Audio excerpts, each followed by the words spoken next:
Hello and welcome to today's video. I'm Tay. I'm an indie author. This is my book, Venture Below. It is already out and available on Amazon. Book 2 in the Venture series, Venture Beyond, comes out January 18th, 2025. It is a YA fantasy full of a lot of adventure. It's fast-paced, it's a good time, it's very fun. So if you want to support an indie author, I would really appreciate it.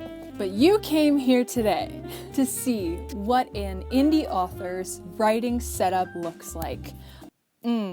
Basically, I'm just going to go through the tools that I use, whether that's an app or a physical thing like a keyboard or a journal or something, just so that you have some fun resources and ideas for your own writing setup. Make sure to subscribe if you're liking the vibes and you want to hang out with me a little bit more. Today's video is going to be a little bit chatty, so I recommend grabbing a water, a drink, a snack, treat this like a podcast, sit back, relax, and let's talk about my writing setup.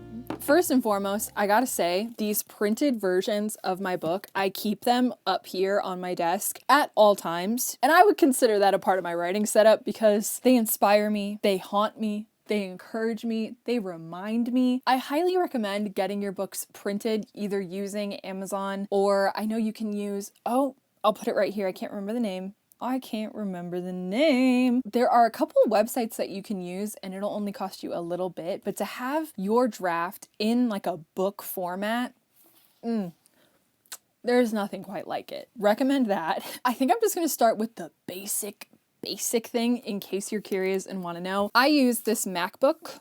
I genuinely couldn't tell you what year, what it is. I think it's a MacBook Pro. It's a big one. That's what I use, if you were curious. I also have, this thing is so beat up, but I got this little laptop stand from, I think, Dollar General for like $6 or something crazy. I'm sure you can find these anywhere. I actually highly recommend it. It keeps my screen like away from me enough to where I'm not like hurting my eyeballs at all times. And it helps my posture. We could all use a little bit of that in our lives. Next, I just have this Apple mouse. It does what it's supposed to do. That's all I can really say. I have heard that the ergonomics, is that the word? I think it's the word, is not great. So it's like not good for your hand and stuff like that, which I can actually, that makes sense. After I spent a couple hours editing videos, I'm like, damn, my hand hurts. And same with my wrist when I'm writing. Oh my God, sometimes I'll be writing for hours and whew, that's what I use. A few days ago, I just got this mouse pad. It was $5 from Walmart. I was using a journal as a mouse pad because the mouse doesn't work on the table. So I just was using a sketchbook, like journal. That worked. I don't know how or why, but it was getting really scratched up and I could tell the mouse was like freaking out. So I was like, I really need a mouse pad. So now I have a mouse pad. I recommend it for your setup. I don't know, spend the $5. I have not one, not two, but 3 keyboards. Let me explain. This one, I got at the same time I got the laptop, the mouse. This I've had forever. So my fingers are very used to typing on this flat ass keyboard. Hello? Elena. Sorry, Elena texted me. I love you, Elena. Anyway, this is not ideal. Ergonomically, it's not ideal. This is the sound of it. You feel me? We'll get back to this. Hold on. Trevor and I were at a thrift store. This is a hack. Trevor saw this Lenovo keyboard. It's a little dusty because I haven't used it in a hot second, and I have a reason for that. This is what it sounds like. It's fine. I don't know what else you want me to say. I paid $3 for this. The only thing I don't really like about it is that it's a little, like when you push down on the keys, it has a little pushback that I don't really enjoy. Like I feel like I'm slower when I type on this, but it feels a little bit more comfortable than that flat ass one. That's what I will say. You guys saw my beautiful little white keyboard though, huh? Look at that bitch. Oh my God. Dude, she's beautiful. This is a Mofi. I don't want to mispronounce that, but I will say both. Sweet wireless keyboard, $10. We got this from a thrift store. It had a little sticker that said it was tested and that it works, okay? We have a lot to unpack with this one. Here's what it sounds like. I'm gonna type a sentence. I actually like the sound out of all three. This one is my favorite. I don't know if anybody cares about this. I've recently started looking into keyboards, mechanical keyboards and stuff like that, because I write all the damn time and I feel like you need something that's like really nice. So if you're curious and you're a writer, I hope that this is interesting to you. Here's what happened, my friend. We bought this, brought it home, put a battery in it. Nothing happened. I sat back and I was like, does it have a dongle? Does this thing have a dongle? There's no power button. There's no place for a dongle. We looked it up on Amazon. This comes as a kit. So it comes with this, but it also comes with a mouse. This is just my Apple one. In the mouse is the damn dongle.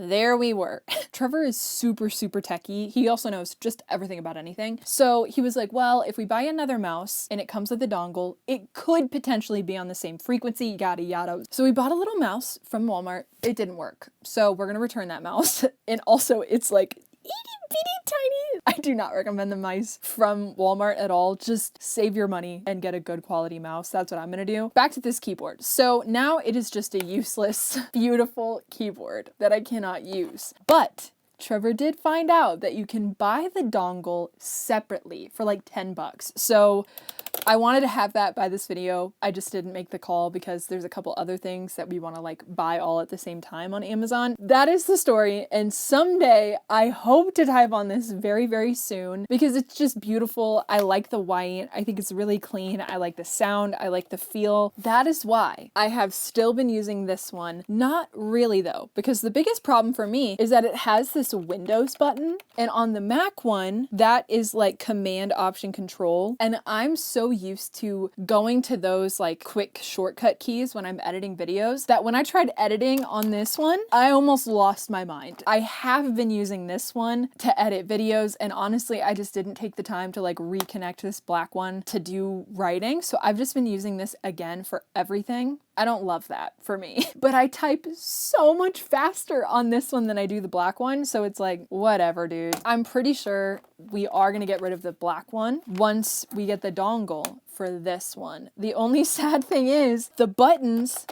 are like this one. I'm still probably gonna have to use this to edit videos. Trevor was saying there might be a way to like reconfigure stuff. I don't know. I will learn someday. That is the very long-winded story of me and my keyboards. I hope it was interesting. At bare minimum, it was informational. Honestly, if you are looking for just a fast, easy setup, you don't want to dive into like mechanical keyboards and like the key switches and like all of that stuff. You're like, hey, Taylor, I just want a good keyboard and a good mouse. Period. I recommend this. I'm gonna drop the link in the description. I make no money off of that at all. Like, I'm just recommending it to you because we're besties and I just want you to know what my opinion is and what I think you could spend your hard-earned money on and actually enjoy. I recommend the Mofi Sweet keyboard and mouse set together because then boom, you're done. And then you can just go to Walmart and buy a $5 mouse pad and then you're all set.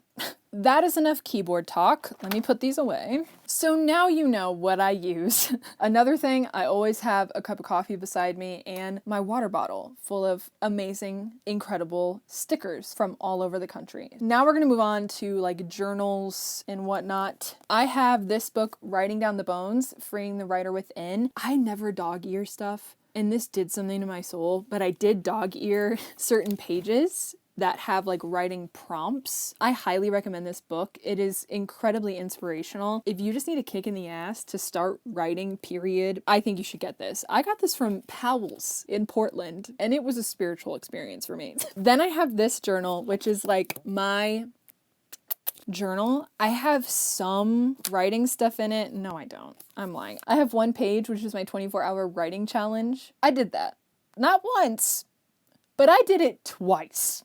I think I might do it a third time, so stick around for that. This is just kind of like my little junk journal. I'll show you my spreads because I think they're fun. I titled this My Safe Place. I just love this like messy academic color scheme. And then I do have my 24-hour writing one. Did a little journaling on how I felt about the experience. This is just a random filler page that I love. I think it's beautiful. It makes me incredibly happy to look at. I have one dedicated to the new moon. I need to do one for the full moon. I love the moon. She is everything to me. And then this is one I just did in a recent video. And I think that's all I have. Yeah, I need to journal some more. I have a lot of new content media.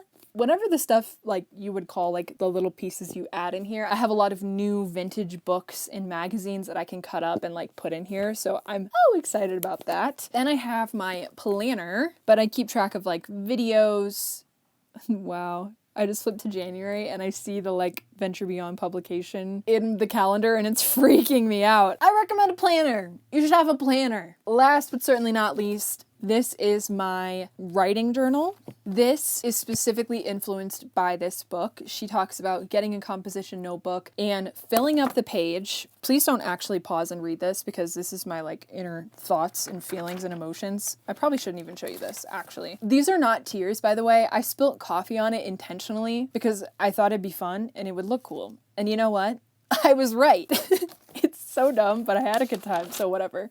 Yeah, a couple like writing prompts and like things she like recommended, you know, doing. A lot of feelings I actually should not show you what's on this page. I sat down and just wrote the entire plot to the third book in the Venture series, and I scribbled it like a psychopath. You probably couldn't even read it if you tried. In the middle of this notebook, because I didn't have anywhere else to put it, I put my Brandon Sanderson seminar notes. I highly recommend his YouTube playlist on writing. It changed my life and is the reason I am still an indie author. To be 100% honest. I'm honestly contemplating making a video with some of my favorite tips and tricks from that seminar. If you are interested, let me know. And that's really all I have. I also like to beat this journal up. There's something so like satisfying about like just beating the shit out of it. I love things that are like really well loved in and like have like cracks and like bends and are I found that other people on Book Talk and BookTube don't really agree with that sentiment, and like I love a cracked spine. I love it so much. There's something about it. I don't know. Maybe I'm crazy, but maybe it's Maybelline. Okay, jokey, friends and foes. Just kidding, you're not a foe. We are going to go over some of the apps and programs that I use. So I like to use Scrivener. For the longest time, I just used Google Docs, but because we don't have access to internet all of the time, it's pretty difficult for me to use Google Docs. So I bit the bullet and got Scrivener. I do enjoy it. I don't know enough about the software to really personalize it and like make it all fun and aesthetic and cute like I've seen some other people do. I would love to do that someday, but I can't be bothered right now. I did come up with my own template that I really enjoy. Like I like having playlist, a plot, and a space, like space. And then I do have a brain dump folder, which is just like what it says. And then I have my actual draft right there. And then I have a space I call the bin, which is like chapters or scenes that just didn't fit or work, but I might come back to, so I just put it all in there. I don't put it in like the trash that Scrivener has for you. I don't know why. I'm pretty sure it doesn't even delete it until you choose to delete it, but that's just how it rolls with me. That's literally all I do for Scrivener. I use plottr, which is a new thing that I just decided to do. Plottr is this incredible resource where you literally can have like a timeline of what you are doing in your project. There's so much depth to this program that like I haven't even scratched the surface of. Like I found out you can tag characters in certain scenes and then see like how many scenes that character is in total so that you can make sure stuff is balanced, or like if you have multiple main characters like I do, you can make sure that they all have like the right spacing and stuff. There's a characters page, which I really love. I did that. I can't show it to you because actually, no, I think I can show it to you. I don't think there's anything too spoilery. So I'm going to put it up on the screen right now, but this is my characters section. I really, really love it. It is so much fun. As you will notice, I don't have a picture for Alex. He is a side character in Venture Beyond, and that is because he, in my head, cannot have like an avatar like these other characters do because he is strictly Henry Cavill in my head from this movie right here. This is Alex. And that's all I'm going to say about it. Basically, you can have a timeline. And what's really, really cool that I personally am a huge fan of is you can actually put in a plot template. They have the hero's journey, they have the 3-act structure, they have romancing the beat. Is that what it's called? And when you plug it in there, it puts it in there as beats. And then you can add space in between them depending on what your story is going to do, if it's going to take longer in a certain beat. The very first beat in the hero's journey is the ordinary world. For me and the third book, I'm going to probably need like 2 beats for that space-wise, so I just added in an extra one. And then what's really, really cool is you can add in other timelines. So I have my overall plot, and then I have Adelaide's perspective, then I have Leo's perspective, then I have Riley's. So then I can track what my characters are doing during the entire book. I'm obsessed with it. So I highly recommend Plottr. I think you could do like a free trial. Again, nothing I'm talking about today is sponsored. I don't make any commission off nothing. I'm just straight up telling you what I think is really dope and you should try. But Plottr, I think you could do a free trial. That's what I did, I think, for 3 months when I plotted out Venture Beyond. And then I loved it that much that I tried plotting. I almost said the name of the third book. Tried to plot the third book in the Venture series without Plottr, and my brain just literally was like, I need the timelines. Like, I need to see it play out like this. Maybe give it a go, but maybe don't, because you may end up falling in love with it. I think those are all the apps I use. I do occasionally use Pages, and then I still do use Google Docs, like when I'm sending beta reader stuff or arcs to people, because I like to see their comments on certain things. That is it for my writing setup. Let me know if anything sparked your interest, or if you have any questions about anything that I talked about today. I would love, love, love, love to chat with you about it in the comments. Thank you so much for being here. I hope that you have an incredible day because you deserve it. Give this video a like if you liked it. Comment down below. I would love to chat with you. Make sure to subscribe and turn on post notifications if you are not subscribed yet. I'll see you in the next one. Bye!